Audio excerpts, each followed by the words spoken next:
Bienvenue sur Aska, la chaîne spécialisée dans l'IA. Alors aujourd'hui, on va s'intéresser à comment écrire un prompt de manière claire, nette et précise, c'est-à-dire parfaite, pour que ça réponde directement à votre demande. En général, ça a dû vous arriver sûrement de vous dire oh là là, franchement ça sert à rien, je comprends pas, là ça ne marche pas du tout. Et bien je vais vous montrer l'astuce et les choses à ne pas faire. Surtout dans un premier temps, lorsque vous écrivez un prompt, par exemple vous avez besoin d'un mail. Je prends un exemple très simple. Écrivez-moi un mail.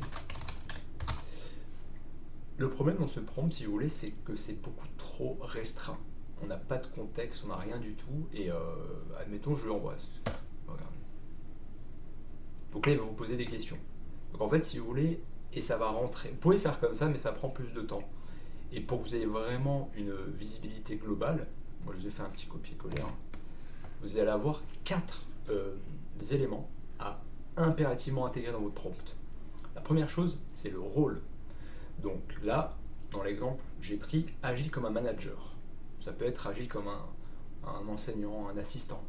Concrètement, ce dont vous avez besoin, un expert en montage vidéo, pour que déjà l'IA, donc l'intelligence artificielle, intègre dans son schéma ce dont vous avez besoin. C'est très important de vraiment tout lui expliquer.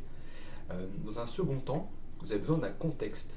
Donc là pour le coup, c'est écrire un email professionnel à un collègue pour reporter une réunion.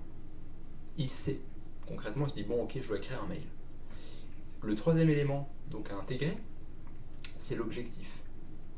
Donc dans le mail, de quelle manière il va être écrit. Là pour le coup, ça va être un ton poli et clair. Et le dernier point, c'est l'encadrement, donc le format. Là pour le coup, c'est 5 lignes, mais ça aurait pu être 10 lignes, 1000 mots, etc., etc. Donc c'est toujours très important de lui donner tout cet encadrement.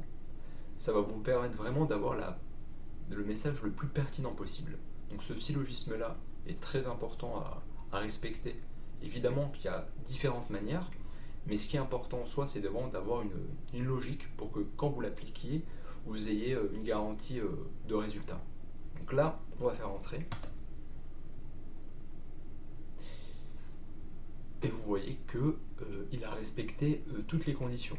Donc, je me permets de vous informer que pour des raisons imprévues, nous vous reporter notre réunion initialement prévue Je vous propose de reprogrammer à une date qui vous conviendrait.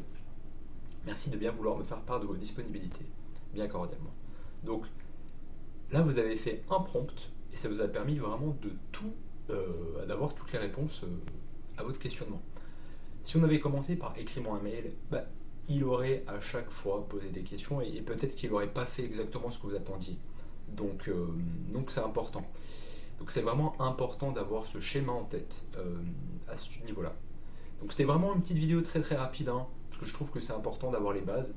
Et si vous avez des questions dans les messages, dans les commentaires, n'hésitez pas, donnez-moi votre avis, faites-vous plaisir. Le plus important, c'est que si ça a pu aider une personne, c'est vraiment important. Et dites-moi si ça vous gêne le fait que je parle avec mes mains. Oui, car j'aime bien. donc voilà, écoutez, c'était tout pour moi.